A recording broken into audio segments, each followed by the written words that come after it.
Welcome Shastri ji motivation संस्थान में। आज की टॉपिक जो है बहुत इंटरेस्टिंग टॉपिक है। टॉपिक का मेन उद्देश्य है हमारे बच्चों की साइकोलॉजी एवं उनकी मेंटली जो परेशानी है उसको दूर करना। आजकल बच्चे चाहते क्या है, माँ बाप चाहते क्या है? हर माँ बाप चाहते हैं कि मेरे बच्चे अच्छे मार्क्स लाएं, अच्छे नंबर लाएं। बच्चे भी भरपूर प्रयास करते हैं, लेकिन किसी वजह से अगर नहीं आ पाता है तो बच्चों को परेशान होने की जरूरत नहीं है। बहुत ऑप्शन आज के समय में, पहले ऑप्शन नहीं था, आज बहुत ऑप्शन है। आज अगर आपका 10th में अगर 60% अबव आ जाता है तो क्या लाइफ की हर काम कर सकते हैं? क्यों नहीं कर सकते? उस उदास होकर के घर में बैठने से क्या फायदा? आगे बढ़िए, आपके लिए पूरी दुनिया, पूरी फ्यूचर आपके लिए वेट कर रहा है। देखिए, मैं अपने बारे में बताऊं तो जब मैं 10th का एग्जाम दिया था 1991 में, मैंने 10th पास किया। मैं एक छोटे से गांव से बिलोंग करता हूं। मैंने जब मेरी मार्क्स 60% आया था 1991 में, मैं अपने गांव का टॉपर था, क्योंकि आज तक हमारे गांव में कोई 60% मार्क्स नहीं लाए थे। मैं बहुत खुश था, चलो मैं तो 60% मार्क्स लाया हूं, अब तो मुझे किसी भी कॉलेज में एडमिशन हो जाएगा। मैं एक बड़े शहर में गया, बहुत बड़े शहर में, क्योंकि हमारे फादर गवर्नमेंट टीचर थे, अब तो रिटायर हो गए। जब मैंने वहां फॉर्म अप्लाई किया और कट ऑफ आया तो मेरी लिस्ट में सबसे नीचे नाम था। फिर भी चलो एडमिशन तो हो गया। अब मैं था हिंदी मीडियम का स्टूडेंट, हिंदी में बोलता था, अंग्रेजी आती नहीं थी, क्योंकि ऐसे भी पहले जमाने में 5th स्टैंडर्ड के बाद में ही, अभी भी सरकारी स्कूलों में 5th स्टैंडर्ड के बाद ही इंग्लिश शुरू होता है। हमारे मैथ के प्रोफेसर आए, बहुत हंसी आती है इस बात को समझ करके। उन्होंने करीब, हम क्लास में लगभग 75 से 80 स्टूडेंट थे, अलग अलग जगहों से आए हुए स्टूडेंट। मैं चुपचाप डर से पीछे बैठा। क्यों? क्योंकि गांव के बच्चे थोड़े से नर्वस रहते हैं कि शहर में पढ़ाई कैसे होता है और क्या होता है, कुछ समझ में नहीं आता।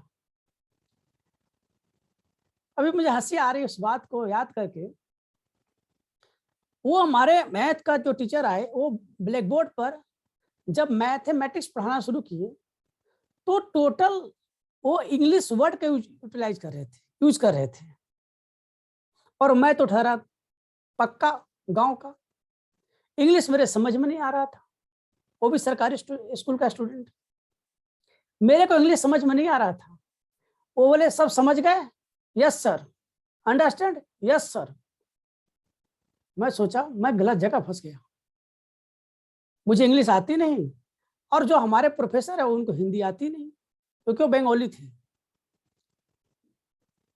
मैं सोचा अब मैं क्या करूं, मैं तो गांव से आया था, मैं बहुत बड़ा टॉपर था, अपने आप को समझता था मैं, जबकि ऐसा था नहीं। 2, 3, 4, 5, 6 क्लासों में मैं गया, मैं सबसे पीछे बैठता ताकि मुझे कोई क्वेश्चन न कर ले, पूछ न ले, क्योंकि मेरी समझ में कुछ आती नहीं थी। फिजिक्स टीचर आए वो भी इंग्लिश में, केमिस्ट्री आए वो भी इंग्लिश में, मेरे को कुछ समझ में नहीं आता था। धीरे धीरे धीरे धीरे मैंने इंग्लिश पढ़ना शुरू किया। मैं उनकी लैंग्वेज, जो उनकी टोन है, उसको समझने की कोशिश किया। फिर मैंने सोचा कि भाई ऐसे तो काम चलेगा नहीं। फिर मैं उस जो हमारे टीचर थे, प्रोफेसर, उनके घर का पता किया तो वो ट्यूशन पढ़ाते थे, कोचिंग पढ़ाते थे। उस समय कोचिंग नहीं, ट्यूशन ही हुआ करता था। फिर मैं उनसे ट्यूशन लेना शुरू किया। देखिए, मैं इसलिए बता रहा हूं कि अगर आपका जो कमजोरी है आपके दूर कैसे किया जा सकता है, कैसे आप उस कमजोरी को दूर करेंगे? हर स्टूडेंट कुछ ना कुछ सब्जेक्ट में कमजोर होता है। इसका मतलब यह नहीं कि वो कर नहीं सकता, वो कर सकता है, लेकिन उसे उस माध्यम को खोजना होगा कि किस माध्यम से मेरा कंप्लीट होगा। इसके बाद में मैंने उनके यहाँ ट्यूशन पढ़ना शुरू किया। धीरे धीरे धीरे धीरे करके मेरी एजुकेशन कंप्लीट हुई। एजुकेशन कंप्लीट होने के बाद में मुझे लगा कि लाइफ में अब मैं क्या करूं। 1991, 92, 93 में इंजीनियरिंग कॉलेज बहुत कम हुआ करते थे, ऑप्शन बहुत कम थे हमारे पास। उस समय 93 या 94 में कंप्यूटर का बहुत महत्व था, तो उस समय कंप्यूटर नया नया आया ही था। मैंने कंप्यूटर में एडमिशन लिया, कंप्यूटर पढ़ा। उस समय डॉस हुआ करते थे, वर्ड स्टार हुआ करते थे। ये सब इस टाइप से हमारे पास नहीं हुआ करते थे जो आज की डेट में हम सबको मिलता है। प्रोग्रामिंग हुआ करता था उस समय। अगर आपको सी आ गया, C++ आ गया, उसके बाद में आया था, तो आप कंप्यूटर के बहुत बड़े महारथी हैं। मैंने सी लैंग्वेज की पढ़ाई की। इसके बाद में मैं दिल्ली चला गया जॉब के लिए। दिल्ली जाने के बाद में मैंने बहुत सारे कंपनियों में ट्राई किया कि भाई जॉब कैसे मिलेगा। वहां एक से एक कंपटीशन, बहुत बड़े बड़े कंपटीशन। फिर भी मैंने एक बहुत अच्छी कंपनी में जॉब हासिल कर लिया, क्योंकि मैं बहुत मेहनती था। मैं जिस विषय में या जो बातें ठान लेता था या ठान लेता हूं, वो मैं करके दिखाता हूं, और यही आप में भी होनी चाहिए। कैसे होगा ये सब आप जानते हैं।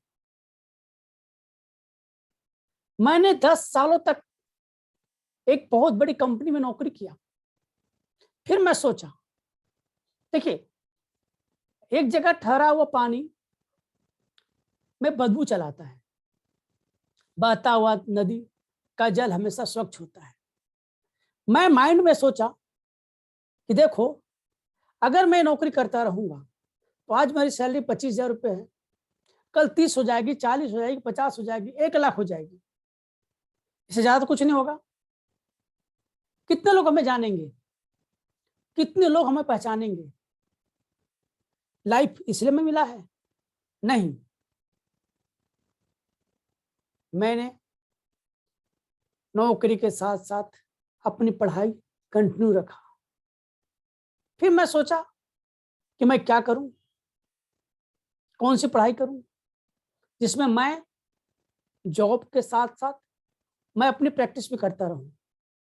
आज देखिए, वो मेहनत रंग लाया। 2000 में मैंने जॉब पकड़ा था, आज 2021 है, और आज मैं एक भारत की बहुत अच्छे बेस्ट एस्ट्रोलॉजर हूं और मोटिवेशनल भी। मैं अपनी कहानी सबको बताता हूं। क्यों उदास होते हो भाई? क्यों उदास होते हो भाई? लगे रहो, लगे रहो, लगे रहो। आज न कल तुझे सफलता मिलेगा ही मिलेगा। मैंने ज्योतिष में PhD किया, कई मेडल हमें मिले, और आज जो सम्मान जो हमें दिया जा रहा है, एक अलग ही सम्मान है, एक अलग ही इज्जत है। हम कहते हैं, जब मैं एक छोटे से गांव से आकर के अपने एक अचीवमेंट, आज 20 साल लगे, लेकिन जो अचीवमेंट पाने के लिए लोग पूरी जिंदगी लगा देते हैं, आप सब भी वो काम कर सकते हैं। मैं नहीं कहता हूं कि आप ज्योतिष बनिए, एस्ट्रोलॉजर बनिए। आपको जो मन करे, जिस फील्ड में जाना चाहें आप जाएं। उसके लिए क्या करना पड़ेगा? सबसे पहले मैं आपको राय दूंगा कि मेडिटेशन जरूरी है। मेडिटेशन आपके माइंड को इतनी मजबूत कर देगा कि हर एक वो परिस्थितियों से लड़ने के लिए आप हमेशा तैयार रहेंगे। विवेकानंद जी को देखिए, ऐसे बड़े महापुरुष, बहुत सारे महापुरुष ऐसे आए जिन्होंने मेडिटेशन से अपने लाइफ को इतनी स्ट्रॉन्ग कर दिया, उतनी उनकी काम करने की कैपेसिटी इतनी बढ़ गई कि कुछ भी कर सकते हैं। आप क्यों नहीं? आप भी कर सकते हैं। उठिए, क्यों उदास बैठे? आगे बढ़िए, प्लानिंग कीजिए। एक बेस्ट प्लानर ही एक सफलता का की होता है। अपनी की को छुपाकर क्यों बैठे हैं जेब में? उस की को नहीं निकालेंगे तो कैसे ताला खुलेगा? ये लाइफ, कहते हैं मनुष्य जीवन अनमोल रे, तुम मिट्टी में न रोल रे, अभी तो मिला है फिर ना मिलेगा, कभी नहीं कभी नहीं कभी नहीं रे। ये मनुष्य जीवन मिला है आपको, वो की निकालिए और सफलता की ओर दौड़ लगाइए। सफलता मिलेगा आपकी। क्या आज आप देखिए, अमिताभ बच्चन जी से लेकर के धीरू भाई मानी जी से लेकर के टाटा बिरला, जितने भी ग्रुप पे चला रहे हैं आज की डेट में, कोई एक दिन में थोड़ी बड़े बन गए थे। सबने हम आपके जैसे स्ट्रगल किए। मैं कोई बड़ा तेज स्टूडेंट नहीं था, लेकिन मैंने हारना नहीं सीखा। मैं हारना नहीं सीखा। मैं 20 साल की उम्र में ही एक बहुत बड़ी कंपनी में नौकरी ज्वाइन कर लिया था। मैं अब उस चीज को देखता हूं तो सोचता हूं कि जिंदगी हारने के लिए नहीं है, जिंदगी एक रेस है। दौड़िए, जितना दौड़ सकते हैं दौड़िए, लेकिन दौड़ने के पहले अपनी कैपेसिटी जरूर देखें कि मैं दौड़ने का प्रैक्टिस किया कि नहीं किया। बिना प्रैक्टिस का आप कभी भी छलांग नहीं लगा सकते। तो उठिए, बैठे क्यों हैं? दुनिया आपके लिए इंतजार करेगी। उठिए और अपनी लाइफ को एक नया मुकाम तक ले जाइए। हमारी विशेष आपके साथ है, आपके पेरेंट्स का, आपके माता पिता का, आपके गुरु का आशीर्वाद आपके साथ है। भगवान स्वयं, उनकी आशीर्वाद आपके साथ है। फिर क्यों चिंता करके बैठे हैं कि मेरी मार्क्स कम आया, मेरे रिजल्ट खराब हो गए? ठीक है, life is just like race. जो दौड़ेगा वही हारेगा, वही पीछे रहेगा। जो सोया रहेगा वो कुछ नहीं कर सकता, वो केवल दूसरे की कमियां निकालेगा। अब मैं आपको नेक्स्ट वीडियो में जरूर बताऊंगा कि अपने रेस को कैसे तेज करना है। देखिए, एक पेड़ को आप काट रहे हैं, उस पेड़ को आपकी जो औजार है काटने का, अगर वो तेज होगा तभी जल्दी कटेगा। मेहनत एक आप कर रहे हैं, एक आपका फ्रेंड कर रहा है, दोनों मेहनत सेम कर रहे हैं, दोनों की टाइमिंग एक है। एक कोई जल्दी पेड़ को काट देता है, किसी को टाइम ज्यादा लगता है। क्यों? क्योंकि दो चीजें मेन होती है, एक आपकी हथियार आपकी कितनी तेज है, और दूसरा आप वार कैसे कर रहे हैं, आप अटैक कैसे कर रहे हैं। ये एक ही जगह पर अटैक कर रहे हैं, नहीं कर रहे हैं, कभी कहीं अटैक करेंगे। मन आपका डोलता रहेगा, मन आपका घूमता रहेगा, तो आप उसमें कामयाब नहीं होंगे। आपको कामयाब होने के लिए आपको एक ही जगह, एक ही प्लानिंग कर पर बार बार आपको उस पर वार करना होगा। क्यों नहीं होगा? कामयाबी क्यों नहीं मिलेगी? मिलेगी, 100% मिलेगी। और जब वो कामयाबी मिलेगी ना अपनी मेहनत का, उस समय लगेगा कि हमने लाइफ में कुछ किया, कुछ पाया। करत करत अभ्यास के जड़मति होत सुजान। अभ्यास करते करते से सब कुछ मिल सकता है। रसरी याबा जात पे सिल पे। जब पत्थर पे कुएं से जब बाल्टी से पानी लोग खींचते हैं, तो उस रस्सी से पत्थर पर निशान पड़ जाता है। तो आपकी मेहनत से आपको कामयाबी क्यों नहीं मिलेगा? आपको कामयाबी मिलेगा। आप अपनी कामयाबी को आगे बढ़ाइए। धन्यवाद।